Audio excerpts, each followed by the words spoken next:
toca nuestros corazones previo a lo que vamos a hablar ahora, en su palabra. Estamos siguiendo en el libro de Lucas una serie titulada Certidumbres en tiempos de incertidumbre. Y estamos finalizando hoy el capítulo 16. Interesante cómo avanza el tiempo y cómo estamos avanzando ya en todo este estudio completo de todo el libro.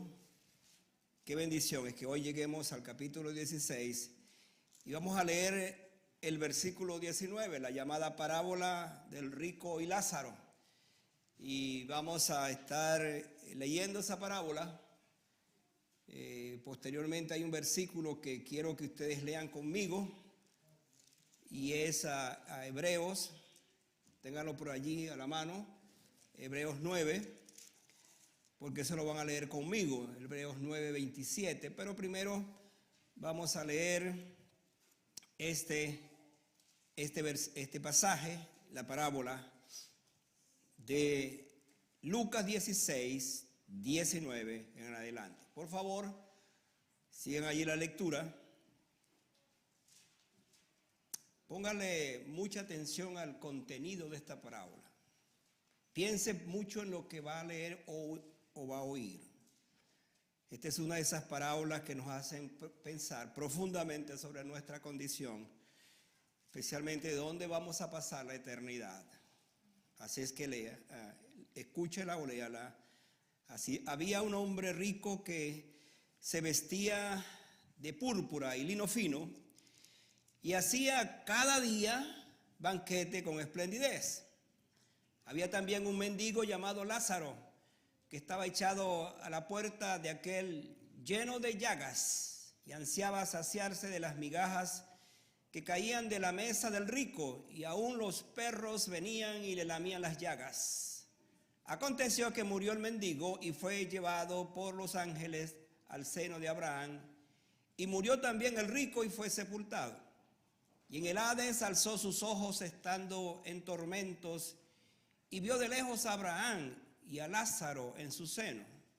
Entonces él, dando voces, dijo: Padre Abraham, ten misericordia de mí y envía a Lázaro para que moje la punta de su dedo en agua y refresque mi lengua, porque estoy atormentado en esta llama.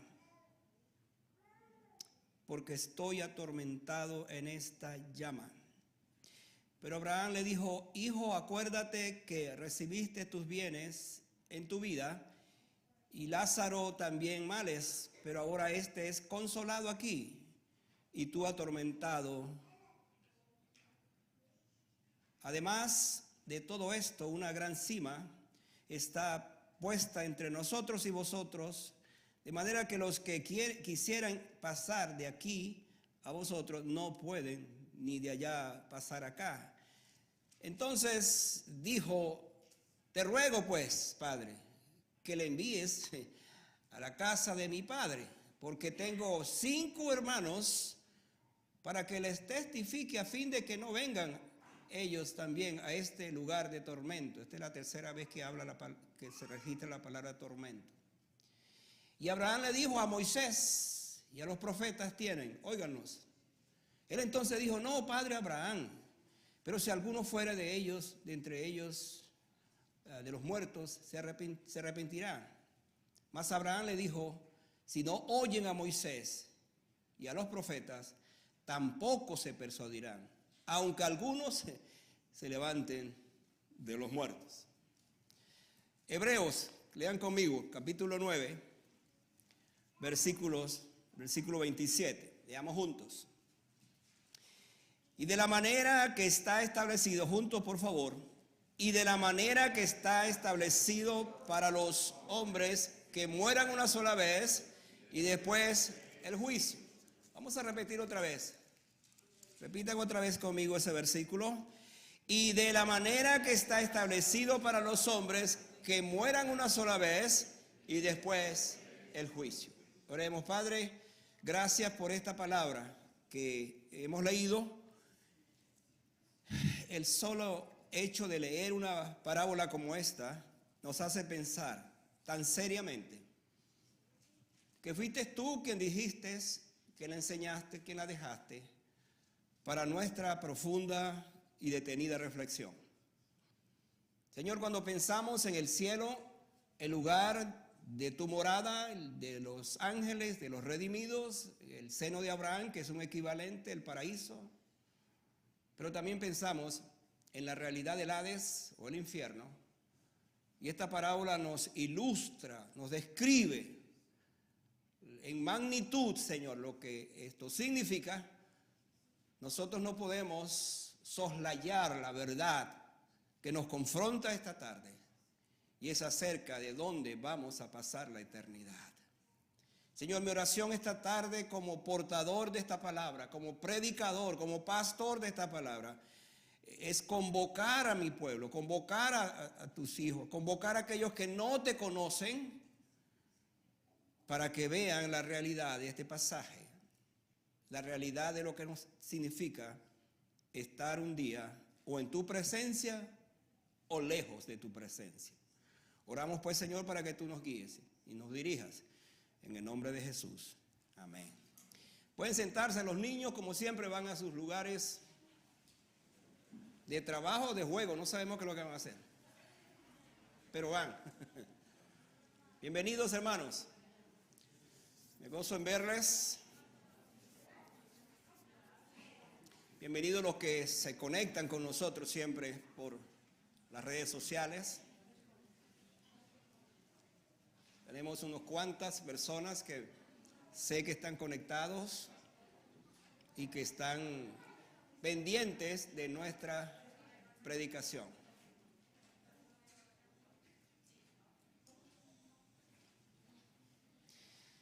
El tema que les traigo hoy se titula así: iguales adentro, desiguales afuera.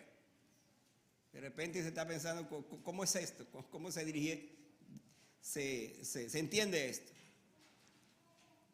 Bueno, el pasaje nos va a revelar esto y se los voy a ir mostrando.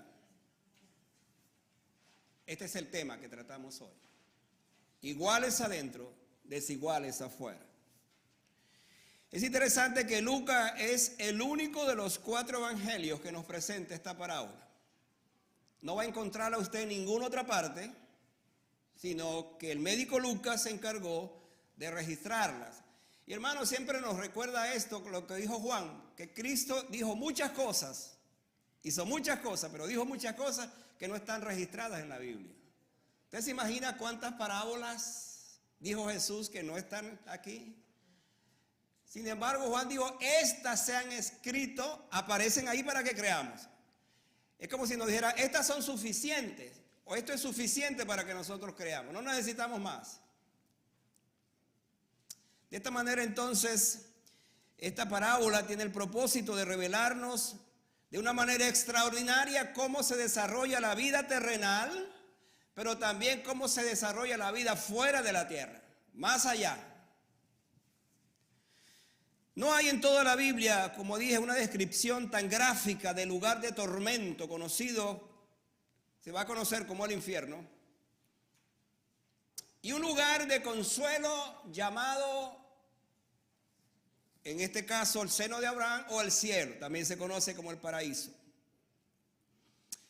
Esta parábola también es una extensión de lo que la semana pasada estuvimos hablando de otra parábola y que tomamos del versículo 13, cuando Jesús dijo, no se puede servir a Dios y al dinero. Acuérdense de lo que hablamos de ese tema.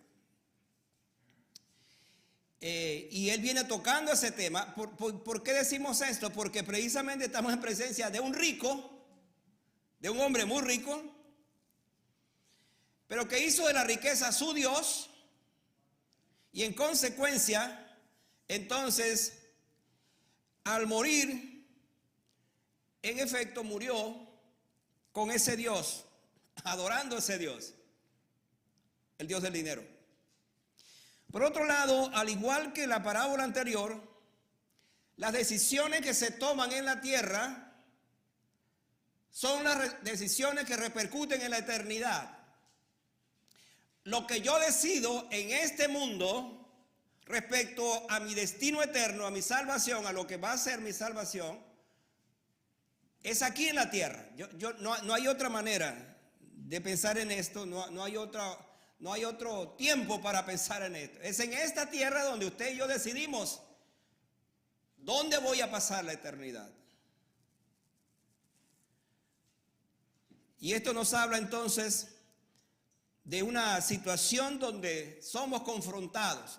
Por otra parte, es bueno recordar que la parábola no está diciendo que si una persona es pobre son los que van al cielo y los ricos se van al infierno. No, eso no lo dice la parábola.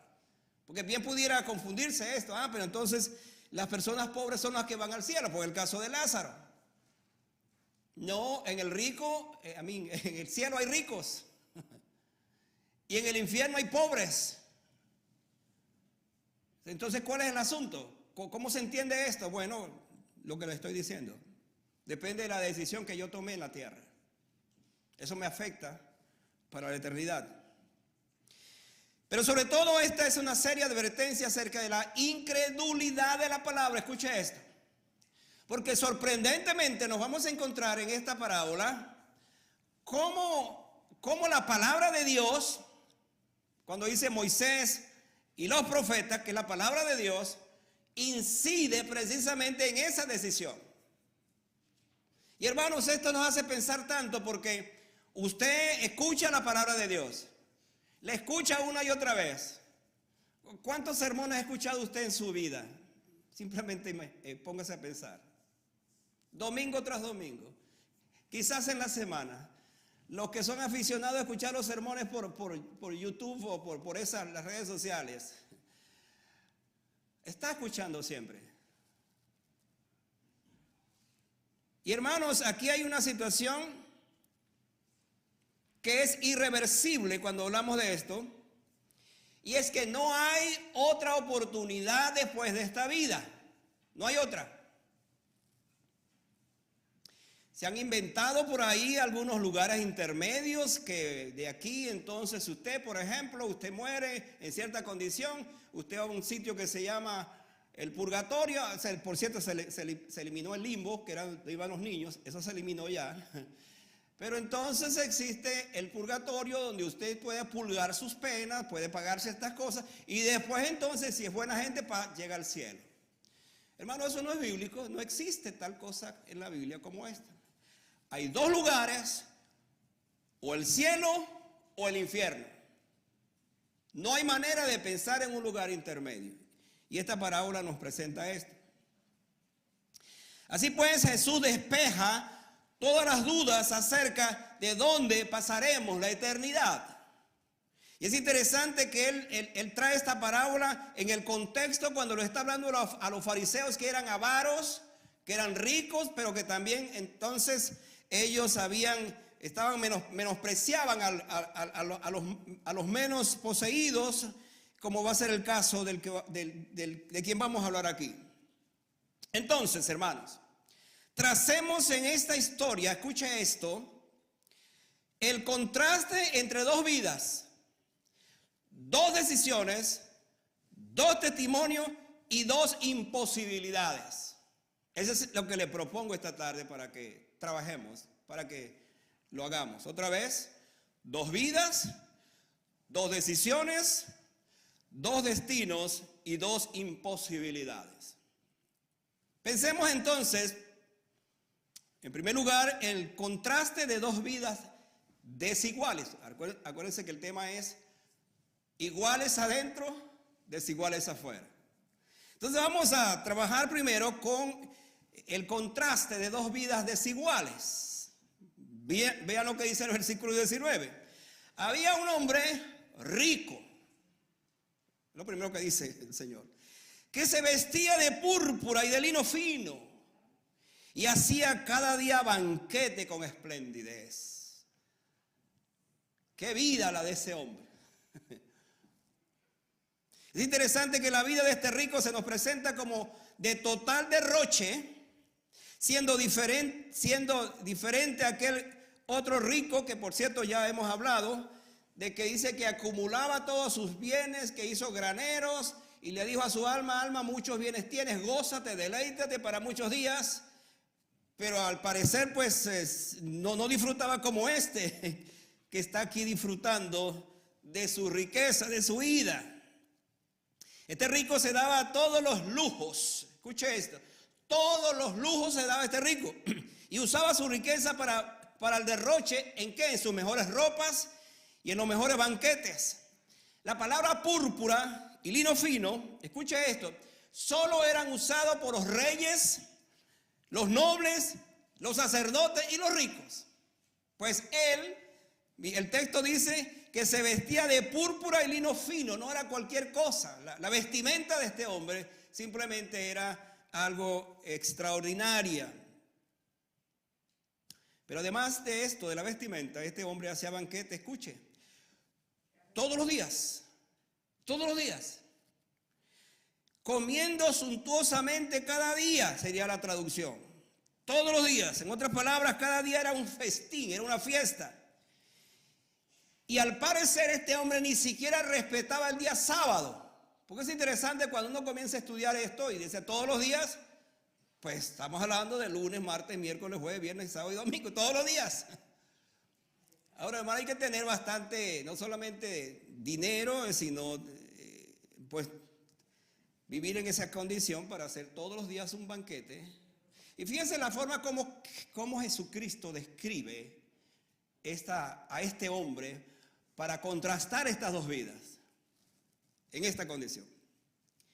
Dicho de otra palabra, este rico tenía una semejanza a los fariseos, como dije, porque ellos eran avaros y este hombre en efecto manifiesta esa cualidad. A juzgar por todo lo que va a pasar, el hombre rico no era rico para con Dios, era rico para consigo mismo y menos era rico para con Lázaro, como también lo vamos a ver. Como dice por allá en Lucas 11:41, que ya hemos visto también, donde los ricos pues tenían otras actitudes. Él no vendió, por ejemplo, sus posesiones y se las dio a los pobres, que era una de las recomendaciones del Señor. ¿Se acuerdan aquel rico que vino? Bueno, si tú quieres seguirme, anda, vende lo que tienes y dale a los pobres y tú ven y sígueme. Él no hizo eso. Ni siquiera le dio las sobras a Lázaro. Esa es la cosa más contrastante de esto. Ni siquiera a Lázaro, porque dice que él estaba allí mendigando las sobras de la comida. El rico no usó sus bienes terrenales para ganar amigos, como hace poco lo tratamos también en una parábola, con las ganancias, las riquezas injustas. Ni siquiera hizo eso. Este hombre rico fue el más pobre de todos porque solo pensó en sí mismo. Por eso el Señor lo describe de esa manera, lo presenta de esa manera. Un hombre rico, lleno de todo ese esplendor, de toda esa clase de vida, pero al final resultó ser el hombre más pobre de todos.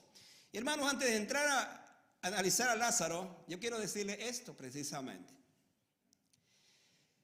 Las riquezas de esta vida, si no tienen el sentido correcto para usarlas, si el hombre o la mujer que es rica lo es simplemente de esa manera, pero no lo es rica en el espíritu, en sus emociones, en sus actitudes, entonces al final esa persona es completamente pobre, aun cuando tenga todo el dinero del mundo. Testimonios hay de personas que dicen a la hora de la muerte, ¿qué gané con todo esto? ¿Dónde está el resultado de todo lo que recogí, gané? Y entonces se lamentan precisamente por haber desperdiciado su vida de esa manera. Ahora vamos a ver la otra parte, porque estamos analizando entonces la primera parte, que es el contraste de dos vidas desiguales. Ahora vamos a ver el caso de Lázaro. Vayan al versículo 20 y 21. Entonces dice el versículo: había también un mendigo llamado, ¿cómo se llamaba? Lázaro. Este fue Lázaro que resucitó el Señor, ¿correcto? ¿Correcto? Sí. No. Ok. Para que piensen, después lo leen y se los voy a decir, porque obviamente no fue. Entonces, escuchen Escuchen para que entiendan las cosas. Dice la Biblia que se llamaba Lázaro. Ahora, este es el primer caso en la Biblia donde una parábola menciona el nombre de una persona. No vamos a encontrar en ninguna otra parte en la Biblia un nombre que aparezca en una parábola. Por eso algunos hablan de que puede ser una historia real. Pero en fin, Jesús menciona el nombre de Lázaro. Mira la situación. Estaba a la puerta de aquel, en el caso del rico, lleno de llagas. Y vea esto, hermano. Ansiaba saciarse de las migajas que caían de la mesa del rico. Deseaba eso. No, ni siquiera dice de los pedazos de muslo que salían de las aves o de las carnes, sino de las migajas. Quizás en su mente por lo menos había el concepto de los pedazos de panes que podían caer. Ni siquiera eso dice el texto. Deseaba saciarse de las migajas que caían de la mesa del rico. Y mire esta otra descripción. Y aún los perros venían y le lamían las llagas. Cuando uno lee esto, dices, wow, Señor, pero ¿qué estás diciendo? ¿Qué estás describiendo? Hermano, dos contrastes de dos vidas. Un hombre extremadamente rico con todo y un hombre extremadamente pobre y sin nada. Ahora vamos a analizar esto. Aparece la escena entonces de este mendigo. Y aquí la escena de una total desigualdad. Piensa en la ropa del rico y piensa en la ropa del mendigo. Piénsela solamente. Piensa en la comida del rico y piensa en la comida del mendigo. Piensa en la condición física del rico y piensa en la condición del mendigo. Pero hay algo más todavía. Este hombre estaba en la puerta del rico. Vamos a imaginarnos esto, vamos a imaginarlo de esta forma. Seguramente sus familiares decían, bueno, vamos a ponerlo allí en la puerta, vamos a tirarlo allí en la puerta porque por lo menos puede ser para que el rico lo vea y lo pueda ayudar. Y es interesante este detalle porque nos habla precisamente de qué es lo que se hace muchas veces con los mendigos. Es muy común, por ejemplo, en nuestros países, o aún acá cuando hablamos de los homeless, por ejemplo, aunque quizás no de estos extremos, pero son personas que los familiares lo ponen. ¿Se acuerdan, por ejemplo, de aquel paralítico que ponían en la puerta de allá del templo para que pidiera limosna? Pues así era la condición. A esto lo ponían allí para que por lo menos le dieran algo de comida. Lo arrojaron allí, lo dejaron allí para mendigar dinero, comida, lo que sea. Lo pusieron al frente. Esta es una imagen lamentable y triste. La otra cosa que se describe es que estaba lleno de llagas. Dicen algunos que pudieran ser úlceras que agravaban su condición. Pero sigamos describiendo, era pobre, estaba enfermo, tenía hambre. Y hermano, los perros le lamían las llagas. Y aquí este es un detalle interesante. Acuérdense que la Biblia no dice las cosas por decirlas. La saliva tiene elementos curativos, eso se ha sabido. Incluso, acordémonos de la historia de Jesús cuando hizo lodo con su saliva y se la puso a alguien que estaba ciego y finalmente vio. Pero hablando en este caso de esta terapia, que eran los perros los que hacían esto, de alguna u otra manera ellos mitigaban su angustia, mitigaban su dolor. Los perros, escuche esto, estaban haciendo más por el mendigo que lo que estaba haciendo el rico. Porque todos los días el rico veía al mendigo, a Lázaro. Lo veía. De hecho, hermano, lo veía tanto que cuando cambian los roles, cuando cambia la situación, él va a reconocer que Lázaro está en el cielo. Y por eso lo va a nombrar de esa manera. Él sabía quién era. Y hermano, aquí viene una lección que comenzamos a pensar, comenzamos a aplicar y es precisamente el hecho de saber que tuvimos y tenemos las oportunidades en la vida de hacer el bien a alguien y no lo hacemos. Es exactamente lo que vemos en este pasaje.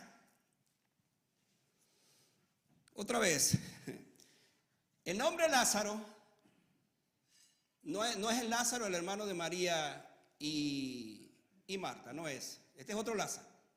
Pero lo que quiero llamar su atención es que este Lázaro, el nombre de este Lázaro significa aquel a quien Dios ha ayudado. Pero es una ironía.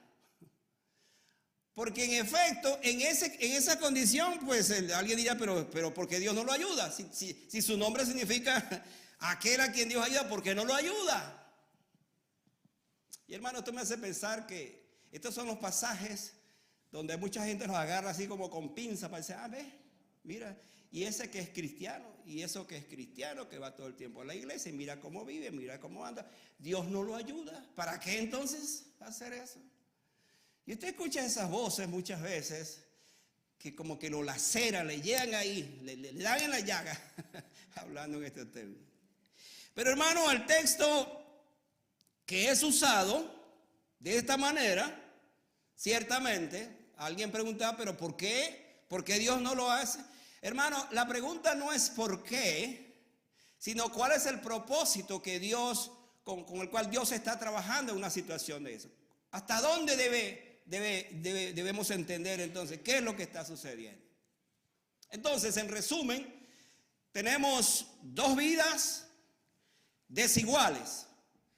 La de un rico que lo tenía todo y la de un pobre que no tenía nada, absolutamente nada.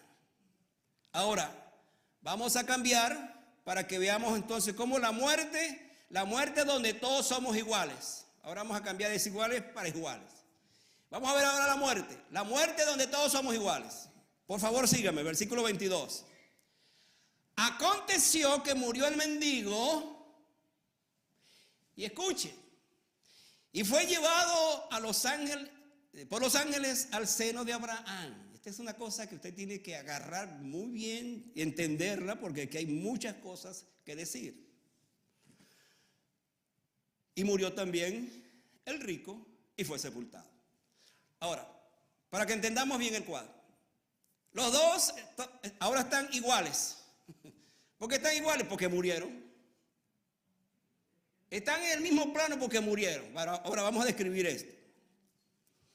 Cuando pensamos en las dos cosas donde el rico y Lázaro fueron iguales, es esta. ¿De qué murió Lázaro? Bueno, lo sabemos, nos imaginamos que fueron por las mismas llagas, las úlceras. Los perros no terminaron de hacer la función de médico. Murió Lázaro. Y entonces, sus heridas seguramente le llevaron a esta condición. Quizás la falta de comida, la desnutrición, toda esa condición pudo llevarlo a la muerte. El texto dice, aconteció que murió el mendigo. Esa es la frase que se subraya ahí. Murió el mendigo. Murió Lázaro. Ahora, hay que notar aquí que Jesús sigue dibujando en nuestras mentes ese momento cuando muere Lázaro. Y me llama la atención porque no va a decir lo mismo de la muerte del rico. Simplemente dice, murió el rico y fue sepultado. Eso es todo. Luego vamos a describirlo.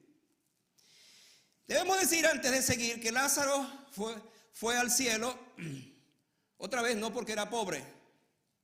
¿Sabe por qué Lázaro fue al cielo? Porque era hijo de Dios. Porque era un creyente. Porque se convirtió al Señor.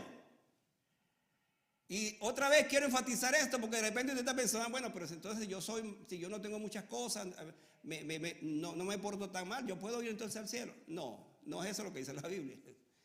Usted y yo necesitamos arrepentirnos de nuestros pecados para convertirnos en hijos de Dios y cuando muramos poder ir al cielo.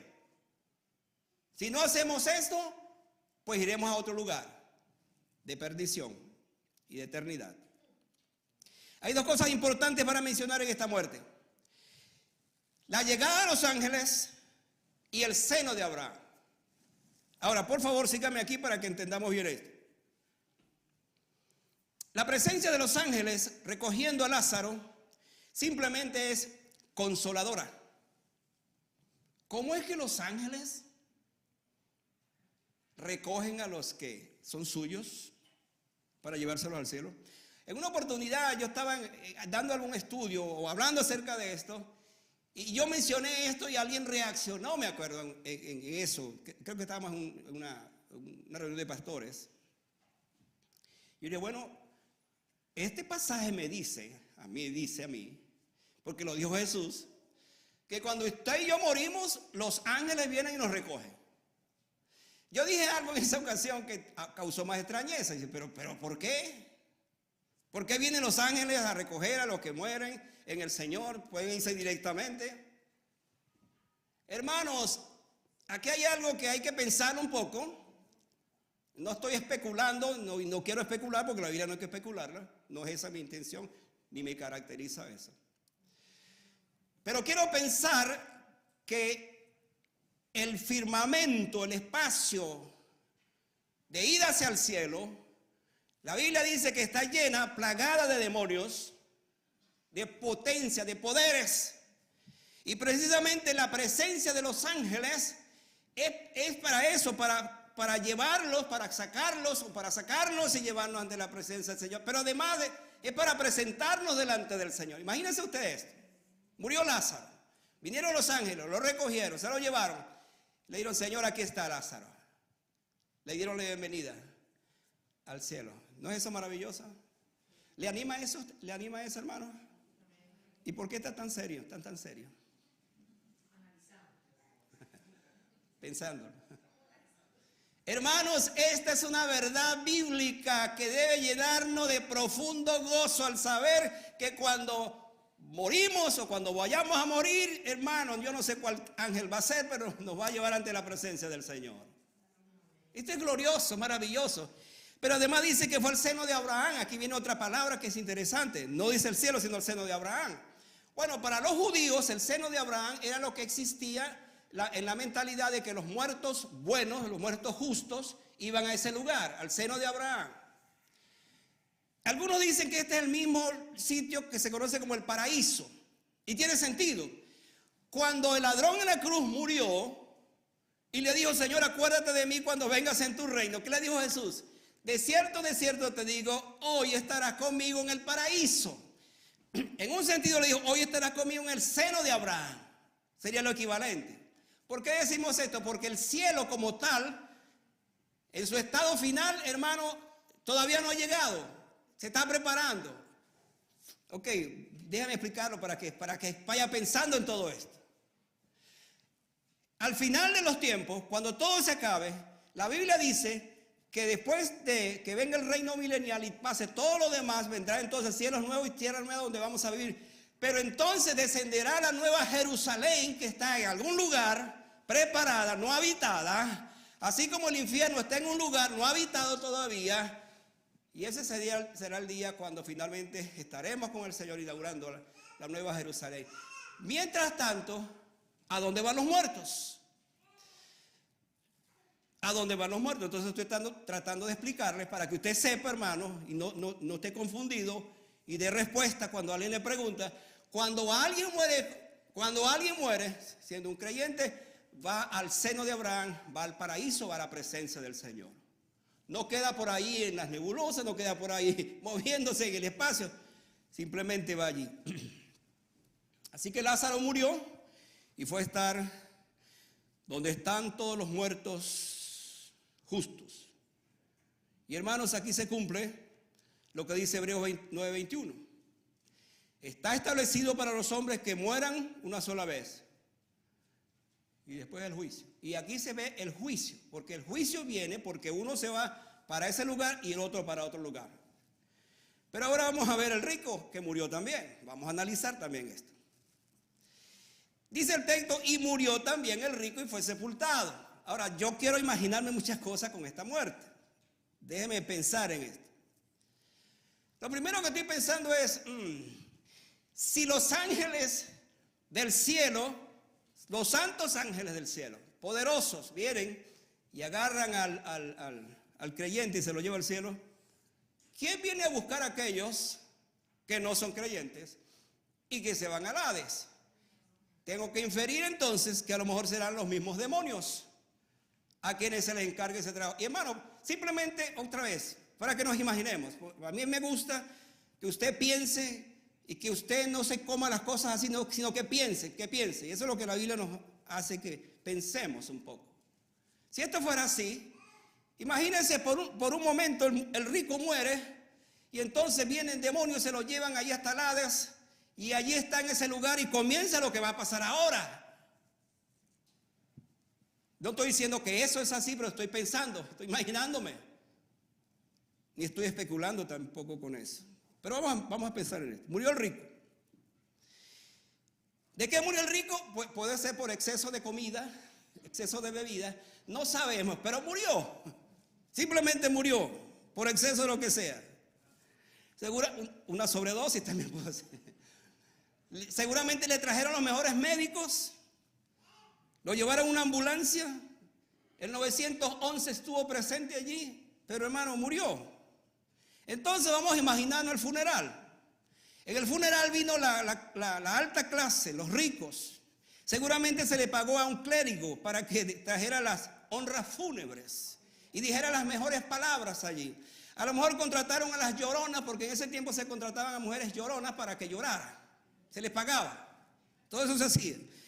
Y a lo mejor hasta contrataron cantantes para que cantaran pues alguna canción y elogiando a aquel hombre. El asunto es que al momento de ver todo esto, Lázaro y el rico fueron a lugares distintos. Los dos murieron. Ahora, hermano, la palabra Hades en este contexto, Hades, escuche esto, es una referencia a la palabra Seol también. La palabra Hades es la palabra griega, pero la palabra Seol es la palabra hebrea. Y en aquel momento, en aquel tiempo, los judíos creían que en el Seol, donde iban los muertos, había un lugar de separación entre la gente buena y los malos. Y de esa manera entonces estaban allí, como quien dice, en ese lugar los dos. Bueno, pero en el griego no aparece la palabra Seol, sino la palabra Hades. Y es interesante porque inmediatamente cuando Jesús habla del Hades, lo conecta con la palabra infierno. Déjeme decirle otra vez esto, que es interesante. En el tiempo de Jesús, cuando él habla del infierno, que por cierto vamos a tocar esa parte más adelante, de por qué él habla tanto de esto, se dice que era un lugar, era la referencia a un lugar donde Jerusalén, las familias llevaban todas las cosas, por ejemplo las cosas que había que botarlas, a un basurero, y ese basurero se quemaba constantemente. Y de ese basurero salían gusanos. Ahora, para que entiendan de dónde viene esa figura, era un basurero, Sheema se llamaba, en el griego Sheema. Ese lugar entonces todo el tiempo estaba ardiendo, estaba quemándose porque se estaba quemando la basura. Y entonces salían gusanos por todas partes. La Biblia dice entonces que allí, en ese lugar, el gusano nunca muere. Lo primero que dice. ¿De dónde viene esa figura? De lo que estoy mencionando. Ahora bien, Jesús sigue su narrativa. Los elementos gráficos y sorprendentes van paso a paso, cada vez son más intrigantes. Una vez el rico allí, entonces, ¿qué pasa con el rico allí? Dice que está atormentado en llamas, hermano, y ahora 3 veces en la parábola de que está atormentado. Ahora, déjeme poner en su mente y corazón lo siguiente. Casi siempre asociamos el infierno con las llamas y eso es una figura. Pero déjeme decirle algo que se va a sorprender. La idea no es tanto hablar de llamas físicas, sino esas llamas de tormento, que donde no hay descanso, donde no hay paz, es algo constante, continuo. Son los recuerdos permanentes de estar allí, en ese lugar. Mire lo que dice este hombre, versículo 24. Entonces él dando voces dijo: Padre, escuche esto, hermano, que esto es conmovedor. Padre Abraham, dice, ten misericordia de mí y envía a Lázaro para que moje escuche esto, moje la punta de su dedo en agua y refresque mi lengua porque estoy atormentado en esta llama. Lo único que pide es que por lo menos Lázaro venga con un poquito de agua y le ponga en su lengua. ¿Qué figura, qué manera tan tremenda para describir esto? Pero hermano, ese es lugar donde no hay retorno. Es la muerte para aquellos que negaron al Señor, que tomaron esa decisión y que están en ese lugar. Y déjeme decirle esto, versículo 26. Abraham le dice, esto no puede ser. ¿Sabe por qué? Le dice, ¿sabe por qué hijo? Porque de esa manera lo llama hijo. Imagínense esa expresión tan tierna, tan cara. Él le llama padre a Abraham y él le llama hijo. Pero no está hablando con alguien que está en el cielo, sino con alguien que está en el infierno. Le está diciendo hijo, hijo. ¿Qué dice el versículo 26? Además de todo esto, una gran cima está puesta entre nosotros y vosotros, de manera que los que quisieran pasar de aquí a vosotros no pueden ni de allá pasar para acá. Una de las cosas que yo cuando imagino esto y hablo acerca de este tema es, el infierno será más infierno todavía cuando al pensar nosotros, o al pensar, quiero decir, las personas que están allí, de esto estoy hablando, pueda ver el paraíso, pueda ver allí a los salvados, pueda ver allí todos los que están y ellos están aquí, y imposible ir allá porque dice precisamente Abraham que hay una gran cima de separación, que es imposible entonces que de un sitio las personas puedan moverse de un sitio a otro, es imposible por esa condición. Esto me lleva a mi tercera verdad. Ahora vamos a hablar de las desigualdades, otra vez de las desigualdades. Y es que la eternidad donde todos somos desiguales. ¿Cómo se ve esto? Mira el versículo 23. Voy a ir yendo y viniendo. Dice, en el Hades, alzó sus ojos, estando en tormento, y vio de lejos, hermano, a Abraham. Pero ¿a quién vio también? Vio a Lázaro, hermano. Imagínense por un momento, ve a Lázaro en el seno de Abraham, es Lázaro. Sí, el que yo constantemente veía, el que me suplicaba, lo estoy viendo ahora. Y déjeme decirle esto, hermano, no lo está viendo como un llagoso, lo está viendo con vestiduras resplandecientes, vestiduras celestiales, pero lo ve su cara, sí es él. Está en esa condición gloriosa, pero es él. Esta parábola se mueve entre describir el cielo y luego el infierno. Otra vez, el seno de Abraham, déjeme decirle esto, el seno de Abraham es el lugar donde van los justos, son recibidos, pero es un lugar, hermano, de descanso. Es el lugar que todos anhelamos. Salir de esta vida de sufrimiento, de dolor, de tristeza, de prueba, para estar en ese lugar, ese sitio que nos tiene preparado el Señor. Es un lugar de comunión, es un lugar donde están los creyentes, pero es un lugar donde se disfruta de la presencia de Dios. Déjeme hacerle pensar en esto. Imagínense por un momento ese lugar donde está Abraham. ¿Quién fue Abraham? Hermano, Abraham fue el hombre que Dios escogió allá en la tierra de Ur de los Caldeos para que fuera el padre de la fe y para que fuera el padre de Israel, para que de allí viene todo, de allí viene nuestra fe, de allí incluso viene Jesucristo. Abraham es el hombre más, después, el primer hombre más nombrado en Israel porque es el padre de esa nación. También los palestinos hablan también de esto. Hermanos, en ese lugar, déjeme decirle lo siguiente. En ese lugar, Dios enjugará toda lágrima de los ojos de ellos y ya no habrá muerte, ni habrá llanto, ni clamor, ni dolor, porque las primeras cosas pasaron.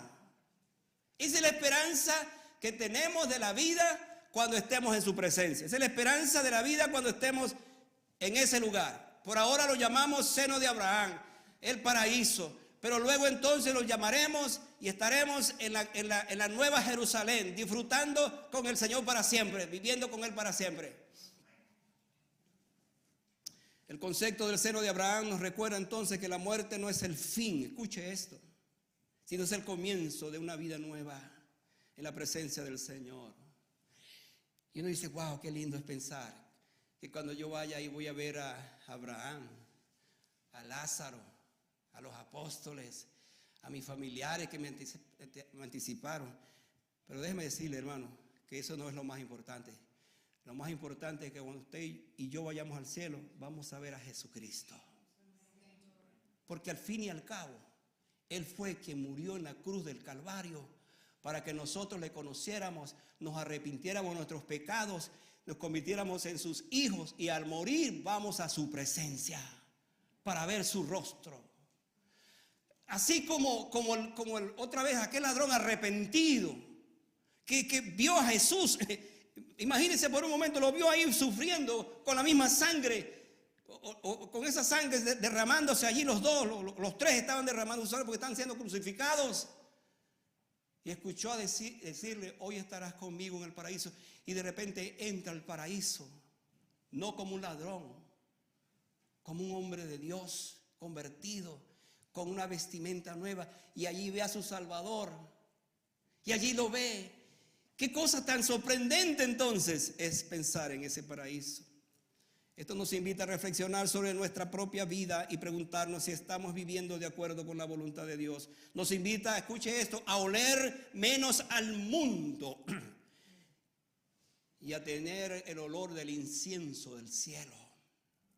Porque muchas veces olemos tanto al mundo, hermano, las cosas que hacemos y vivimos, que el olor al cielo como que ha desaparecido de nuestras vidas.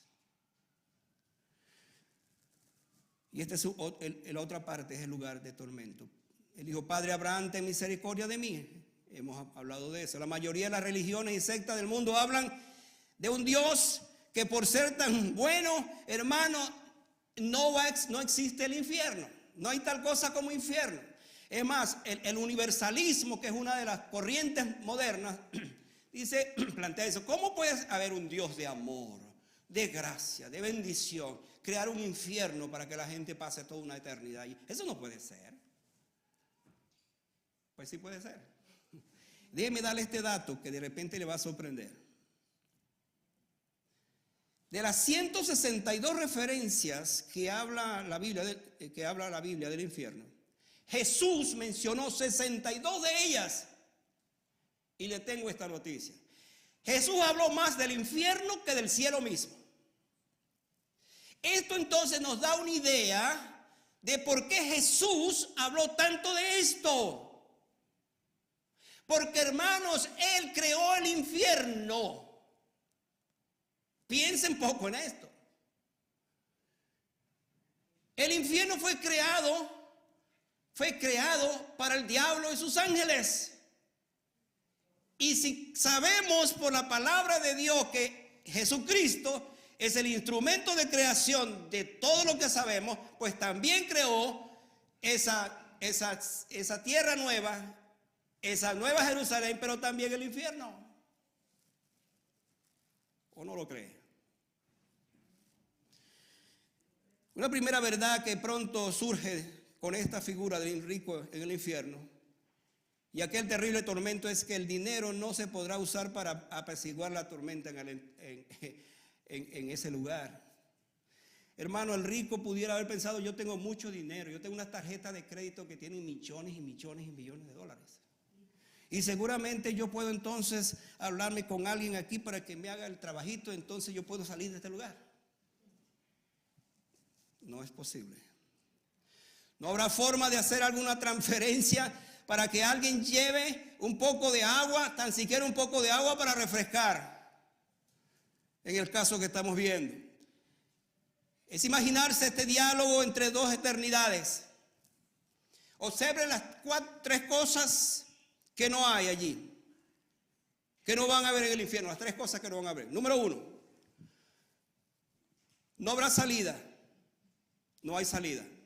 Número 2, no hay ayuda. Número 3, no hay predicación. No hay, ya no hay. Y esto me lleva a mi última parte de mi mensaje. Y es a las otras igualdades. Hemos hablado de desigualdades, ahora vamos a terminar con las dos igualdades. El versículo 27, en esa condición, el Lázaro dice, está hablando con Abraham y se da cuenta que Abraham no puede hacer nada, Lázaro no puede descender de allí, entonces sigue allí. Sigue allí, dice, Padre, pero envíale a la casa de mi padre. Envíale allí, por favor. Si no viene aquí, entonces envíale allá. Y Abraham le dice, no, hijo, no podemos. No se puede. Entonces, como Lázaro no pudo ir al Hades y refrescar la lengua del rico con agua, ahora el rico le hace a Abraham esta petición. Vea este detalle. Ahora, ambos oyeron la palabra de Dios iguales. Lázaro la oyó y él la oyó también. Ustedes se preguntan, ¿cómo que el rico oyó la palabra de Dios? Todos los días,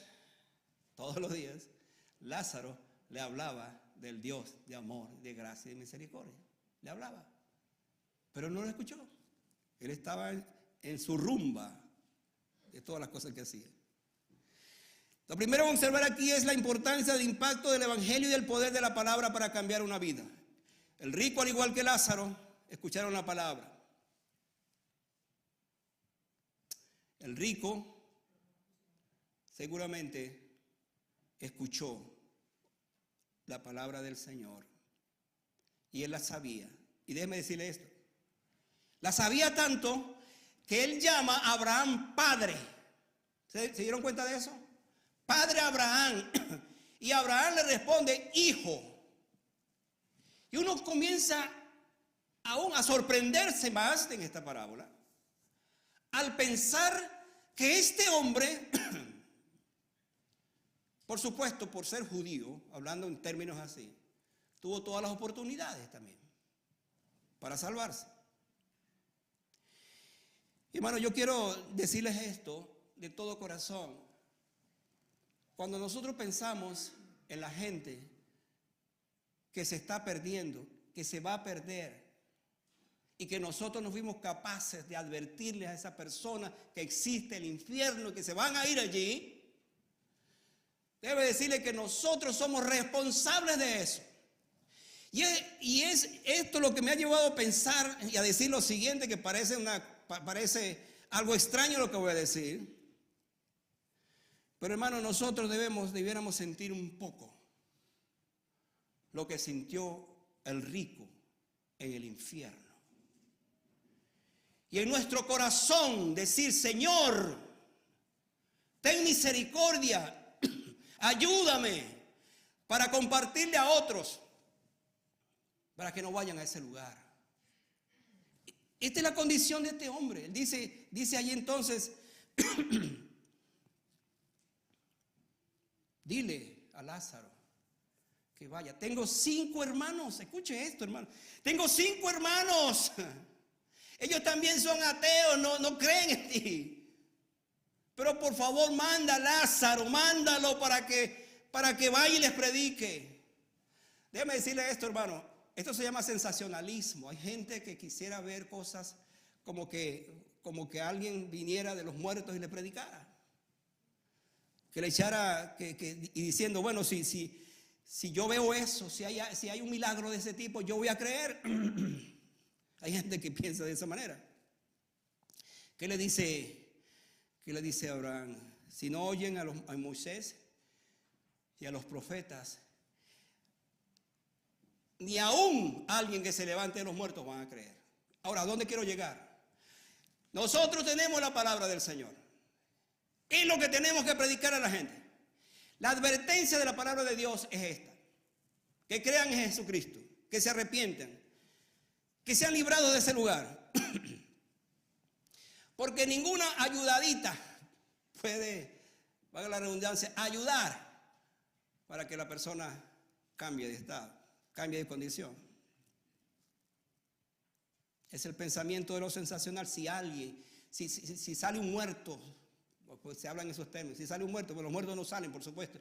Pero si alguien sale, el único caso de la Biblia donde salió un muerto, pero salió vivo, fue Samuel. El único caso que tenemos en la Biblia. Y eso tiene un propósito, o tuvo un propósito. Pero hermano, ni siquiera si alguien sale de los muertos, la gente va a creer. Hay gente que dice, Señor, si tú me haces este milagro, si tú me ayudas con esto, te prometo, Señor, que ahora sí me voy a entregar. Y si la Virgencita me ayuda en esto, yo voy a seguir adelante. Hermano, nada que ver con esto. Nada que ver con esto. Si la gente no es persuadida por la palabra de Dios, no se van a persuadir si aunque alguien aparezca de la tumba.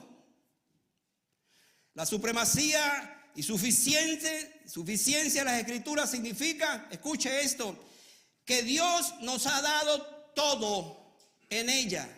Todo lo que necesitamos para conocer acerca de Dios, de su salvación. Todo lo que yo necesito. Todo lo que usted necesita está aquí en este libro, la palabra del Señor. No hay otra cosa, no hay otra manera. Todo está aquí. Yo lo tengo simplemente que aceptar. Déjeme concluir con esto. En esta parábola tenemos una descripción absoluta de las igualdades y las desigualdades. Absoluta. Entre las verdades encontradas tenemos que ambas eternidades, el seno de Abraham y el Hades, hay una conciencia eterna después de la muerte. ¿Se acuerdan por allá? Creo que fue el sabio que dijo, pero ahí sí que entenderlo, que los muertos nada saben. Bueno, eso se llama revelación progresiva. La revelación progresiva es que después se iba a conocer que sí saben. Y ahora estamos viendo esto, que sí saben. Los muertos sí saben y tienen una conciencia. La conciencia del cielo y la conciencia del infierno. Pero hay una conciencia. Por otra parte, que el alma no será destruida junto con su cuerpo. Esta es la filosofía que dice que después que usted muere se acaba todo. Se acaba todo. No, no es cierto, no se acaba todo. Es cuando comienza todo. Y lo triste es que comience en diferentes eternidades. De esta manera, para aquellos que piensan que después de la muerte ya no hay más nada, esta historia es diferente. Además, nuestro destino eterno es irreversible. La parábola ilustra la separación entre el cielo y el infierno. No hay tal cosa como un lugar intermedio. No se menciona ninguna cosa de estas en las Escrituras. No se menciona una segunda oportunidad. Y está bien, yo después que muera me van a hacer esto y esto, unas cuantas cosas y yo me voy para el cielo. No dice eso la Biblia. Hay que prepararse aquí en la tierra. Y también las imágenes del tormento vivido por el rico ilustran el horror de ese lugar. Hace tiempo escuché a un predicador decir lo siguiente. Él dijo, si bien es cierto que en el infierno se ilustra con las llamas de un tormento eterno, también hay un gran río en el infierno. Y esto como que es extraño. Produce extrañeza. ¿Cómo que hay un río? La explicación que él daba era esta. El lloro y el crujir de dientes en el infierno es tan permanente que las lágrimas de los que fueron condenados y que constantemente están llorando producen un río tan grande con esas lágrimas que en medio del llanto, de aquel llanto, también existe esta figura para ilustrarnos hasta dónde ese lugar es un lugar de tormento. Pero hermano, no es un lugar de tormento de unos días. Cuando usted y yo tenemos una enfermedad y a veces, o a menudo, después de los 70, vienen más a menudo estas enfermedades. Vamos al hospital con algún dolor y ahí están los médicos. Y los médicos ya saben, porque son especialistas en esto, de que estamos sufriendo, nos ponen una inyección, nos ponen un antibiótico, y el siguiente día estamos bien, tranquilo. Piense por un momento, hermano, de un lugar donde usted no se va a sanar va a ir y se va a sanar, sino que eternamente usted estará sufriendo. Eternamente, hermano. No es unos días, es eternamente. Quizás usted dice, oye, pastor, pero no me la ponga tan difícil. Pues no se la puedo poner de otra forma. Porque la Biblia y este pasaje nos ilustra. Jesucristo nos dice que si tú no te conviertes al Señor y te arrepientes, entonces ese es el lugar que te espera. Déjeme decirlo otra vez, el infierno no fue creado para el hombre. No fue creado para el hombre. Fue para Satanás y los demonios, el anticristo, la bestia, el falso profeta. Para ellos fue creado. Pero el hombre desobediente a la palabra de Dios, desobediente a lo que dice la Biblia, entonces simplemente quiere ir allá. Y hay gente que dice jugando, no, yo prefiero irme al infierno, porque allá hay fiesta, y hay de todo. Qué terrible, qué triste pensar en eso. Vamos a estar de pie para orar, hermano, en este momento.